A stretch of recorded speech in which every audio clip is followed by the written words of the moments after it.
just going to be taking a peek here at a race that I had just a few minutes ago that I found to be a lot of fun. And yeah, hopefully you guys enjoy it as well. It was a race filled with cautions up until the second half. But yeah, as we come to turns 3 and 4, we get ready to take the green flag. Pace car is off. And there goes the 7, we're off and away. I know you can't see his number, but just know for the future that's the number 7 car. You might want to know that. So we're off and away. You can see I'm able to beat the number 8 car out of turn number 2 there, get my way into 3rd place right behind those front 2. And here you see the 14 spinning out in the background. But since there's no one around him, we are going to stay green flag racing, and since it was at the back of the field, no one is in danger of crashing, you know, and so we stay green. You can see the 11 and the 7 not using all of the track. It looked like I went wide, but I was actually just using all the track and moving it. The 7 spins out, there you can see the 6, who also must have crashed. The 7, or the 11 rather, checks up to get behind him, and you can see in the background there the 1 getting taken out by the 2. And for some reason, the timing is all screwed up this week. I think it might have something to do with the fact that only the green flag laps count. So basically, if you're behind someone at the start of the lap and a caution comes out, even if you pass them during the lap, you still have to get behind them under caution. So what happened here, and you can see we're all kind of confused and all that, the number 7 was ahead of the entire field. He was leading. When he spun out, he crossed the line sideways and in front of everyone else. So right now, we're all waiting for the 7. We have no idea where he's at. So I'm like, oh, well maybe he's behind the pace car and we just gotta wait for the pace car. There you can see coming out of turn 4 is the number 7, that notorious, mischievous little Ford 1934 coupe. Camera's not changing because I stopped on the inside. There you can see he goes by, nearly gets taken out from behind. The 11 is stopped, trying to wait for the 7. 7 comes around the 8 there, and now he's going to get around the 11. And finally, the whole field, we now know where we're all supposed to be lined up. Albeit it took a while. And there goes the 7, finally going around to get back into the lead. You might be wondering why I'm buzzing the limiter on the caution here. I took 2 gallons of fuel because the previous race I did, before this one, I ran out of gas. And I didn't really want to do that again, so I just took extra and figured I'd burn it off, and then, because, like I said, since only green flag laps count, I only took enough fuel for 35 laps, basically. And then we had a ton of caution laps. I mean, I took the minimum, which is 1 gallon. I think that's enough for like 70 or 80 laps, and we had that many caution laps that it just ate all of my fuel. So I just took extra here, and so I was buzzing the limiter to try and burn off as much as I could to lower that weight. Which, come to think of it, with the way my setup is built, is not great because it makes this thing unbearably loose with no rear weight. The rear springs are very stiff, and so this car really needs some rear weight with the setup I've got on it. But you can see here, you know, I'm in 3rd place. It's working out for me right now, and we are getting ready to go back green. So as the field stacks up double file for a restart, you can see there goes the pace car, there goes the front 4. And the field is, well, you know, they're kind of struggling to figure out who needs to go where. You can see they're like 3 wide for a moment there, the 9 and the 10. The 11 completely jumps the start, so the 7 shoots back past. And I'm also able to get back past the 11, and they're wrecking behind. And so, like I said, I actually don't get to get by the 11. We are back under caution now.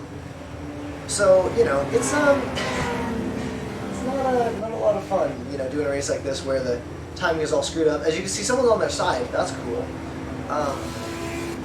In other recent news, still in 3rd place here, the 8 is with us. The 2 car in 5th, the 10 in 6th, and then you can see the 3 is in 7th, the 1 in 8th. I think that's the 13th and 9th, the 13 in 9th rather. And then, you know, after that is just back markers. So yeah, something that's interesting about these races is you really have to be in the top 4, maybe top 5, if you want to have a shot at winning these things. Not because it's hard to overtake, but just because even with setups, it's really hard to really stand a chance, I guess. You know, everyone here is... All of our setups are similar enough that in the corners we're all really close, and it all comes down to whose setup gives them the best traction on the exits of these corners. And so for that reason, it's very close throughout the race, and you find yourself not being fast enough to take it to someone's inside into a corner. You kind of have to make dives. And so I've had a lot of incidents in practice where, you know, I'm faster than someone, and I'm like pushing them down the straights practically, but in the corners we're even, right? And so down the straights, I'm not getting enough of a run to dive up their inside, or to basically be alongside going into the corner, and so I have to make a dive. And so I dive it in, and even though I'm alongside before they even get onto, like, you know, you see the dotted lines, before they even get below that inside-most series of white lines, I'm alongside. But, you know, they're like, oh, well, surely he's not alongside, and then they hit me, you know, full broadside, absolutely door me, and they get all mad at me, and I'm like, well, dude, I was alongside, you know? I'm like, it wasn't like I was sticking my nose in there, it's like I was alongside, and you just completely drove through me. You know, it's actually kind of funny. But yeah, so as we get ready to go back green here, that's kind of how you have to pass here. And you'll see some of that once we go green as the pace car is off, 7 is off, and so is the whole field.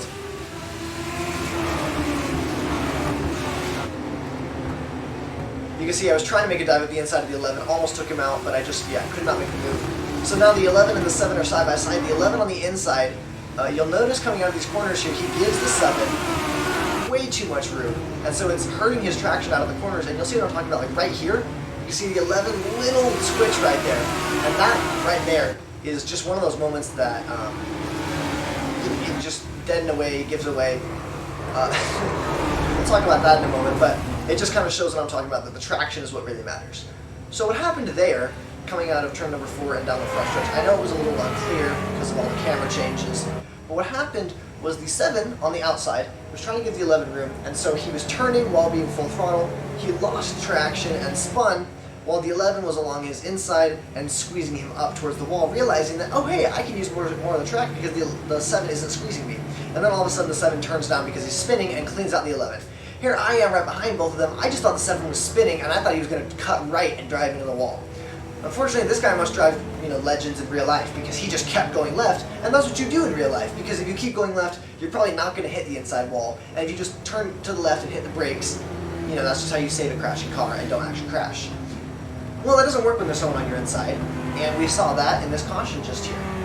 The 11, from what I can see, or from what I could see, didn't sustain any major damage, so he lines back up at the back of the field here, and we get ready to go back green now.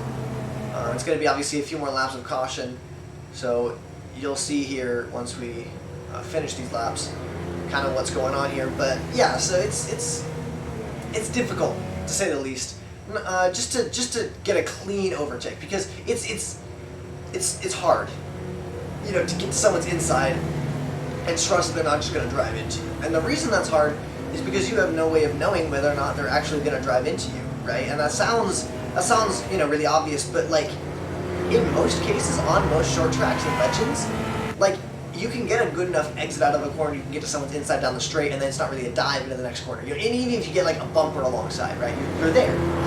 Here at Lanier, because it is just all about the traction, if you have the momentum, you have to just take it to the inside and hope that they're going to give you the room. Like I said, most of the time they don't, but every once in a while they do, and you have to take that. A lot of the time during the race, if someone hears inside, they cut away because they don't want to crash, you know, and neither do you. But in practice, and like I was saying earlier, they don't care. It's just practice. You know, they can turn it on you, and no one's gonna care. So I was yelling at someone in the practice for this session, and I was telling him, I was like, you can't just be turning in on me like that. He's like, well, you know, you just dove it in there with no hope of making that corner. I'm like, I was on the yellow line, gonna make the corner just fine. You just swooped down like I wasn't there. Like, I'm like, that's on you. But anyway, another restart here. 7 obviously gets a good launch being the leader. He knows when he's going to go. I don't. So I try to get to the inside. The 8 car just barely beats me there. So I give him the room. The 7 gives the wall a little tap there before heading into turns 3 and 4. The 8 car still holding well on my inside here. But I'm able to get better traction out of turn 4. But unfortunately, he is able to just keep it there. There you can see the 11 on the back of the pack. The 8 is able to just barely keep it there. And then into turns 3 and 4, you can see very shallow line is forced to yield because he just can't get a good angle into that corner. And then the 7 bins it, manages to save it, and then, as you can see, cleans out the 1. I did get past the 7 on this occasion as we crossed the start-finish line, so I was able to inherit the lead, which was very nice because, you know, now I'm leading. And everyone that was competing for the lead earlier, i.e. the 11, the 7, and the guys I was chasing and was faster than I felt like but couldn't really find a way around, I couldn't close up on them, now they're nowhere to be found. So all that's left is this 8 and this 2 car. Well, the 8 I just beat with the less preferred line, so I know I'm more than likely faster than this guy. The 2 car behind him has been in like 5th place the whole race, except for when the 11 wrecked, then he moved up to 4th. So I don't think the 2 is a threat at all, and then the 10 is right in front of the 11, so the 11's got to pass 3 cars before he can even get to me, and the 10 I haven't even seen all race. So I'm not concerned about the 10 at all, whatsoever. I mean, he has to be like really saving something if he's planning on making a late race charge here. To be fair, I mean, you know, we're not far into this race at all. Like I said, only green flag laps count, so we're probably on like lap 10, lap 15 at most. We are not far into this thing at all whatsoever. So as we are under caution here, just kind of waiting for the green flag to come back out. Yeah, it's already been obviously a race full of fireworks, lots of crashes, lots of contact. The 7 car you can see is in the back there with the 1. And we likely won't be seeing any more of him throughout the race because it took the 11 a crash to get by a lot of guys. Because a lot of guys checked him for the crash and he just kind of flew around the outside hoping he'd make it work. And then he did. And you can see now... oh, excuse me, I think I need some water or something. I'm talking too much. Anyway, you can see now that the 7, he needs to... Well, he needs to really get it going if he wants to... He needs to like really push if he wants to get around these guys. There's a 3 car, he's like a lap down, so we all go by him. But yeah, so the 7 car here, he, getting ready to go back green here. The 7 car would really need to just tear through the field if he wants to get up front here. And like I was saying, he couldn't even lead the dang thing without spinning, so I can't imagine he's going to find his way through the field much better. But as we get ready to go back green here, that camera is in like harm's way so hard. But anyway, getting ready to go back green as we come through turns 3 and 4 here. This track doesn't have a start zone, so you can see as soon as the pace car goes off, I get a brilliant launch, and I'm gone.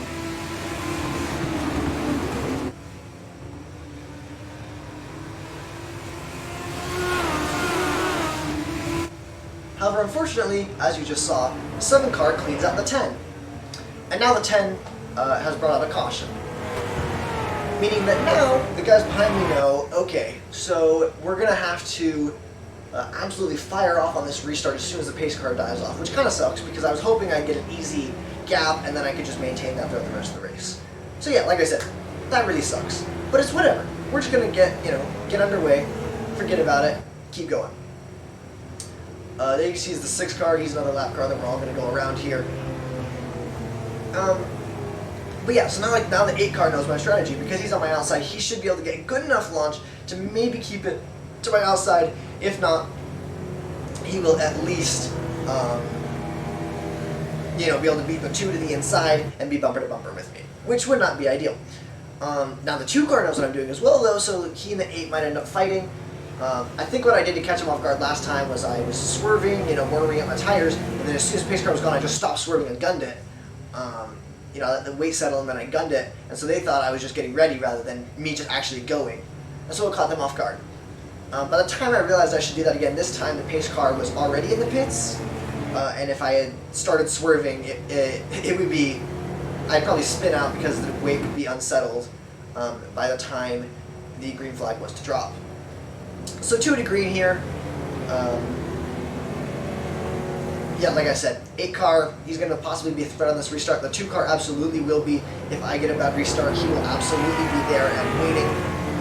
The 11, as you can see right there, actually that's the 7, ignore that. If we get a camera change here, you will see that the 11 is now in 3rd place because the 7 took out the 10 for that good old 11 car. But the 11 also got past the 10, and that's why the 7 was in a position able to take out the 10. There you can see the 11 swerving very aggressively, warm up his tires, and now the 7 and the 11 are right next to each other. If they battle anything back there, like how they were battling for the lead, I should be golden, I should be gone. Me, the 2, and the 8 should be set. But now as the pace car dives to pit road, you're going to see this time I don't go as soon as the pace car goes. Instead, I waited for that first white line on the inside, which is typically what is likely the line for the flagman to know in real life at Lanier to drop the green flag and let him go. At Colorado National Speedway, which is my home track, we have a line as well that just says, okay, tell him to go. And you kind of have to wait for that line before you can gun it. So, yeah, that's what I did this time. And you can see I have a pretty sizable gap to the 2. The 11 has gotten past the 8. And so now he no longer has to pass 3 cars to get to me. He only has to pass 2. And he just got by one of them as soon as the green flag dropped. But he does have a pretty sizable gap to close to the 2. So we're just going to have to see what that 11 car can do here. As we come out of turn number 4 here, these laps are all going to start to look at least very, very similar, just because